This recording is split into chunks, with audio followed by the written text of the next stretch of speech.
성경 말씀은 신약성경 빌립보서 4장입니다. 신약성경 323페이지 빌립보서 4장 11절로 13절까지 11절로 13절까지 한 목소리를 읽습니다. 내가 궁핍함으로 말하는 것이 아니니라 어떠한 형편에든지 나는 자족하기를 배웠노니 나는 비천에 처할 줄도 알고 풍부에 처할 줄도 알아. 모든 일 곧 배부름과 배고픔과 풍부와 궁핍에도 처할 줄 아는 일체의 비결을 배웠노라. 내게 능력 주시는 자 안에서 내가 모든 것을 할 수 있느니라. 아멘. 오늘 공부합시다 라는 제목으로 말씀 전합니다. 이번 주 새학기 이제 시작하죠. 새학년들 또 새학교, 유주도 학교 들어가고 새로도 시작하는데 학생만 공부하는 게 아니고 우리도 계속 공부해야 되는 것 같습니다. 배우는 데는 끝이 없는 것 같습니다. 잘 사는 것부터 어떻게 잘 살아가야 할까부터 또 삶을 어떻게 또 잘 마무리할까까지 우리가 한계가 있기 때문에 우리 생은 마무리도 잘하는 것까지도 우리 공부를 잘 해야 할 것입니다.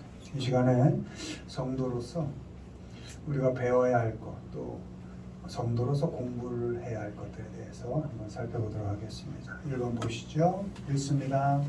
어떤 형편에서도 배우기 내가 궁핍함으로 말하는 것이 아니라 어떠한 형편에든지 나는 자족하기를 배웠노니 나는 비천에 처할 줄도 알고 풍부에 처할 줄도 알아. 모든 일 곧 배부름과 배고픔과 풍부와 궁핍에도 처할 줄 아는 일체의 비결을 배웠노라. 아멘. 먼저 우리 성도들은 어떠한 형편에서도 배워야 합니다. 공부해야 합니다.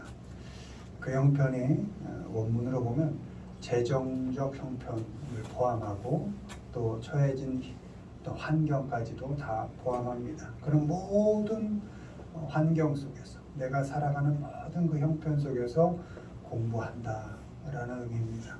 무엇을 배우는가? 원문으로 컨텐트인데요. 자족입니다. 자족을 배운다는 겁니다. 자족한다는 건 스스로 넉넉함을 느낀다 이런 의미입니다. 사전적으로. 그러니까 어떤 형편에서도 스스로 괜찮다, 넉넉하다 라고 인정하는 겁니다. 내가 처해진 위치에서 배부를 때도 배고플 때도 건강할 때도 아플 때도 나 괜찮다 라고 그게 자족인 겁니다. 넉넉하다 이렇게 생각하는 것, 그것을 배우는 겁니다. 공부하는 겁니다. 넉넉하다는 건 우리가 결정할 수 있습니다. 음식의 양도 많이 먹어서 배부르고 적게 먹어 배고픈 것이 아니라, 물론 절대적으로 못 먹는 사람들이 있긴 합니다. 그러나 적어도 지금 2023년 우리나라를 살고 있는 적어도 우리는 상위 1%에 들 겁니다. 전 세계에서. 아무리 못 산다 해도 먹는 거 걱정은 하지 않으니까. 아니 빌어서라도 먹을 수 있으니까. 그렇게 절대적으로 못 먹는 사람들 예외하고 많이 먹고 그래서 배부르고 적게 먹어 배고프다라는 건 느낌이고 생각이라는 겁니다.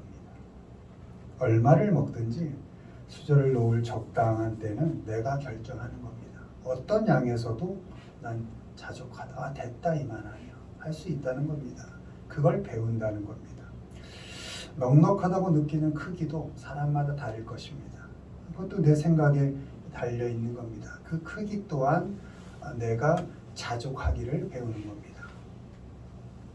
이 컨텐트라는 말의 또 다른 의미는 기꺼이 한다라는 의미가 있습니다. 그러니까 풍부할 때도 궁핍할 때도 내게 처해진 환경에서 내게 주어진 일을 기꺼이 해내겠다 이런 겁니다. 빌립보 성도들은 지금 옥에 갇혀 있는 바울을 위해 필요한 것들을 이렇게 모아서 에바브로 디도 편에 보냅니다. 빌립보 성도들 역시 여전히 재정적 어려움에 있었습니다. 그리고 교회는 여전히 외부로부터 박해를 당하고 있었습니다. 고통스럽고 고난 속에 있었지만 그 옥에 있는 바울을 돕고 격려하는 일에 기꺼이 나선 겁니다. 형편이 돼서가 아니고 바울 역시도 옥에 갇혀 있었지만 언제 죽을지 모르지만 해야 할 것들을 기꺼이 했습니다. 교회들을 위해서 편지를 쓰고 또 편지를 통해 기도하고 그의 사랑을 전하고 또 가르칠 것들을 가르치고 격려하고 위로했습니다. 나 자빠져 있지 않았습니다. 어차피 죽을 건데 이러지 않았다는 겁니다. 그 하루 주어진 삶 속에서 기꺼이 할 것들을 해냈다는 겁니다. 우리도 어떤 형편 속에 있든지 기꺼이 하는 것을 공부해야 한다는 겁니다. 형편에 지지 않고 조건에 침몰하지 않고 상황에 침잠하지 말고 지금 놓여진 그 자리에서 지금 처해진 그 형편 속에서 기꺼이 해야 할 것들을 하나씩 해가는 것, 그걸 훈련해 간다는 겁니다. 처음부터 잘 되진 않죠. 상황과 조건을 바꾸려 하지 말고 형편 핑계 대지 말고 기꺼이 하나님께 사람에게 또 내 환경 속에서 내가 할 수 있는 것들을 하나씩 해가는 훈련을 하는 겁니다. 바울은 13절에서 고백합니다. 내게 능력 주시는 자 안에서 내가 모든 것을 할 수 있느니라. 어떤 형편 속에서도 주님 안에 있으면 난 넉넉할 수 있다. 지금 옥에 있지만 난 일제의 비결을 배웠다. 이렇게 고백하는 것입니다. 어떤 상황 속에서도 주님 안에 있으면 난 기꺼이 해야 할 것들을 할 수 있다.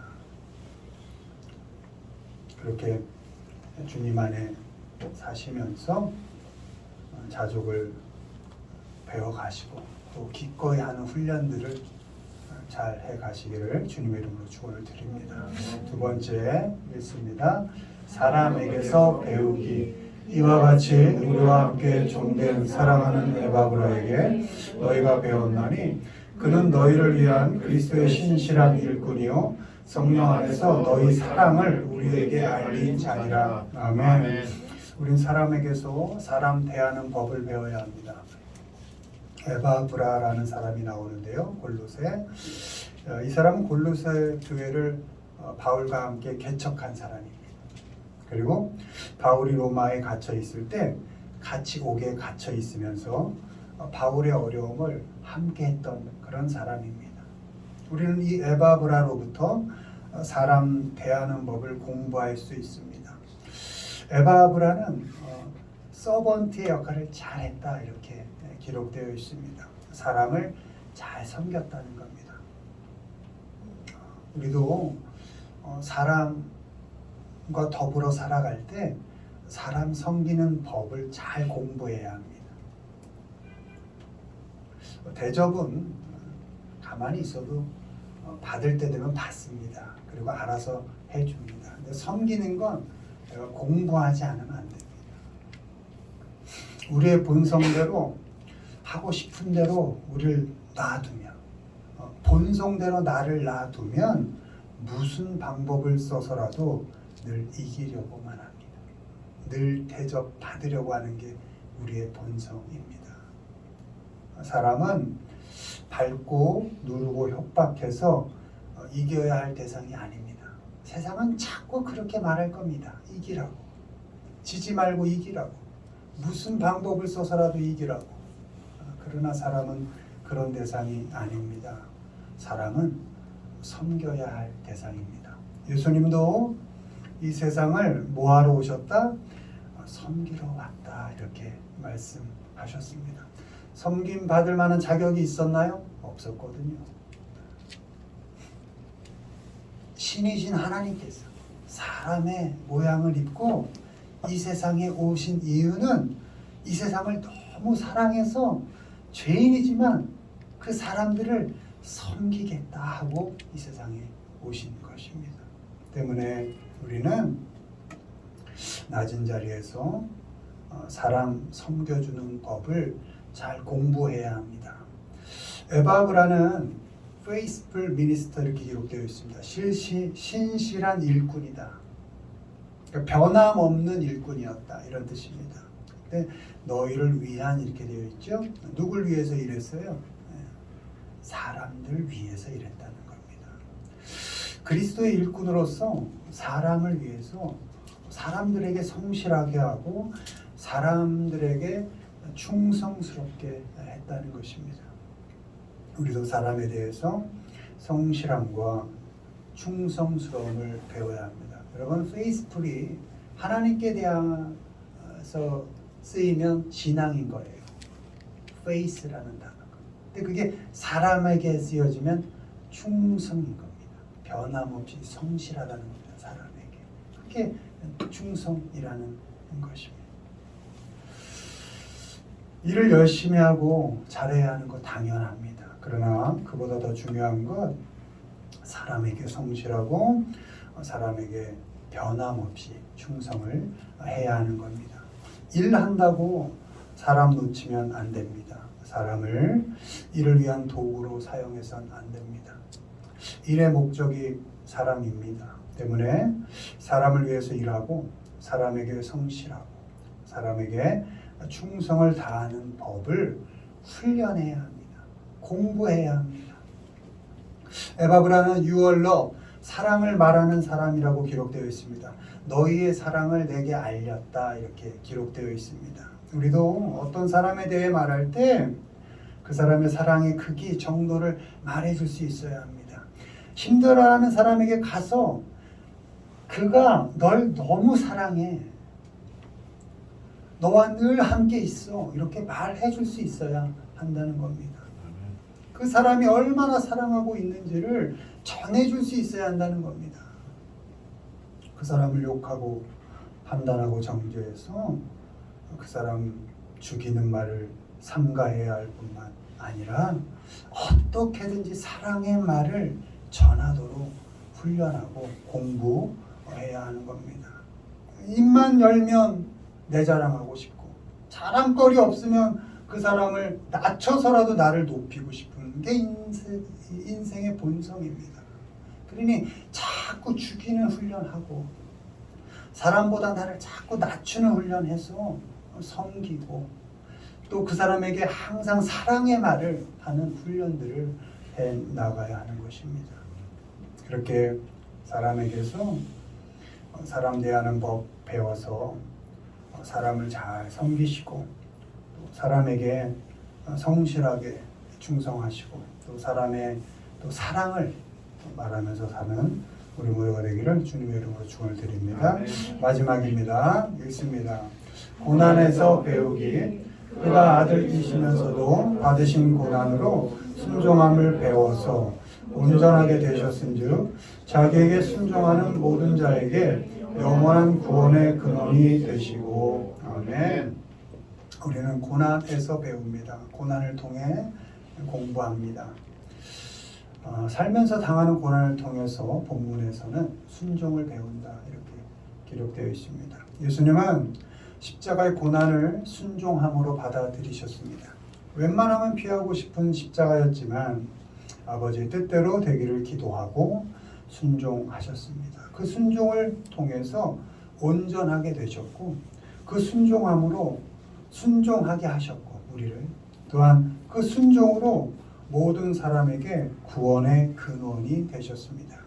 우리도 고난을 통해서 순종을 배울 수 있습니다. 배워야 합니다. 매일의 삶이 만만치 않고 어렵고 힘들지만 그래서 고통스럽지만 우리에게 주어진 그 고난이 그 하루가 그 고통이 우리를 자라게 하고 성장시킬 것이다 라는 믿음을 가지고 그 고난을 담담히 겪어내고 감당하면서 순종해 가는 것입니다.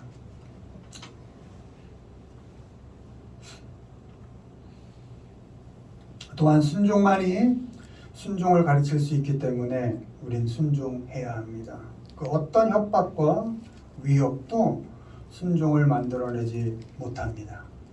우리가 순종하고 겪어내며 자라난 그 고난의 시간들 속에서만 역시 우리의 자녀들도 순종을 배울 것이고 온전하게 자라가며 성장할 것입니다. 여러분 여기서 참으로 귀한 단어가 있는데요. 온전입니다. 영어로 퍼펙트. 인간이 어떻게 완전하게 되는가? 사람이 어떻게 온전하게 되는가? 순종을 통해서라는. 먼저 하나님께 순종함을 통해서 사람이 완전을 추구해 갈 수 있다는 겁니다. 온전해 갈 수 있는 것입니다. 사람에게 순종하는 법을 배워서 온전하게 되어가는 것을 훈련할 수 있는 것입니다. 고난을 통해서 그 속에서 순종을 배우시고 또 성도답게 그래서 성장해 가시고 또 하나님께 순종하는 것, 또 여러 처해진 환경에 순종하는 모습을 우리 자녀들이 보게 해서 자녀들도 온전하게 자라가도록 그렇게 온전을 배워가고 또 순종을 배워가는 우리 모두가 되기를 주님의 이름으로 축원을 드립니다. 마무리합니다. 어떤 형편에서도 넉넉한 마음으로 기꺼이 해내는 자족을 공부하시길 바랍니다. 또 사람을 보면서 사람 이용하지만 말고 사람에 대한 섬김과 충성을 보여주시고 사람을 말할 때 사랑을 말하는 그런 공부를 하시기를 바랍니다. 삶에서 당하는 모든 고난 통해서는 순종을 공부하시기를 바랍니다. 그렇게 배워갈 것을 배우고 공부하고 훈련해서 주님 안에서 조금씩 자녀답게 신앙이답게 성도답게 살아가시고 성장해 가시는 우리 모두가 되기를 주님의 이름으로 축원드립니다.